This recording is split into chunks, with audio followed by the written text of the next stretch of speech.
Hi, this is Alex from phpacademy.org, and this is a PHP video tutorial for the new Boston.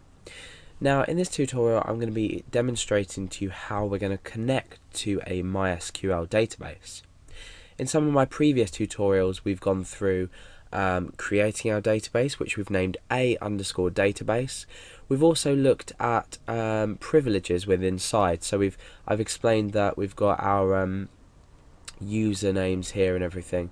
If we just go back to home in general and we click privileges, we can add a new user, but for now I'm using root on localhost with no password. So I'm going to show you how we can connect to our database first of all, and then select this database that we've named a_database. So this is our page that we're going to preview everything on. Now the first thing to do is to call the MySQL connect function, and this is written like this: MySQL_connect, and because it's a function obviously we've got parentheses in there. Now this takes typically three arguments. We're looking at 1, 2, 3 here, so we'll set this up. The first argument is the host name, so this is going to be localhost. The second is the username, so we've already established this is Alex, and I don't actually have a password, so I'm going to leave this blank, but I'm still specifying it there. Okay, so how can we make this a bit better and a bit more easier to specify everything? I'm actually going to use variables, so I'm going to say MySQL host equals localhost, MySQL user equals Alex, and MySQL pass equals nothing. So I'm going to substitute these values in.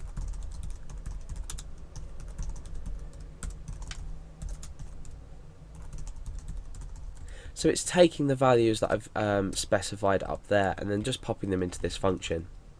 Okay, so let's run this script to see what happens. Okay, so right.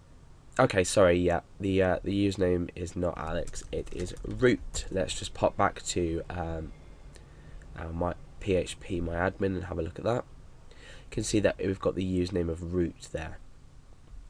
So I suppose this is a good example now to look at what error we've returned. So we've got warning MySQL connect, access denied for user Alex, obviously because there's no user called Alex, using password no. So let's refresh again. This time we've got nothing up, so we can assume that everything has connected properly. So what happens if we don't connect properly? Now let's just change this back to Alex again, so no user called Alex exists, and we refresh the page. We've got this error up here.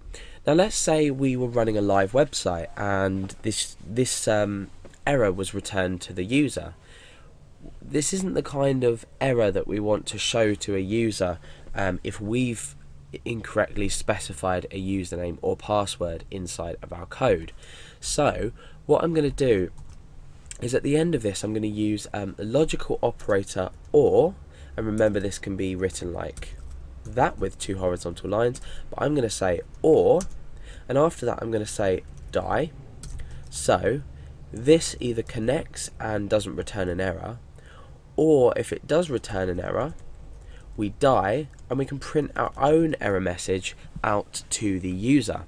So could not connect to database. So or could not connect in general. Now we're going to be introducing other functions, and the other function to connect to the database itself. So we've connected to the server like this, then we want to select a database. So I'm going to take this out here and put a general error, and I'm going to call that con_error, and above here I'm going to write con error equals could not connect, just in general. So, or die con error. Now let's have a look at the preview of that. So remember we've got the username here as Alex, and that's wrong, so if we refresh we get this could not connect. Now you can also see that we've got this warning come up here as well. So we can either resolve this in two ways. We can use error reporting, or we can simply pop an @ symbol before that then when we refresh, you can see it just shows could not connect. So the @ symbol will basically take away the default error reporting from PHP just on this line. So we've connected to our database successfully. Well, we haven't at the moment, but let's just type in root. Down here I'm going to say echo connected. Pull that up a bit more, and we can refresh. So now we're saying connected because we're not killing the page at this point because we've connected, so we are going to run this line. We're going to change this a bit later on so it's a bit more, it's structured a bit better. So the next thing we want to do is select our database. Now remember, the database is called a_database. So let's go back to our PHP, writing our code, and I'm going to say MySQL select DB. So we're using underscores to separate this, and then we just take one argument here, and we are taking a_database. So again, we can make this a bit better, and under here we can say MySQL DB equals a_database, and we can just substitute that variable in there.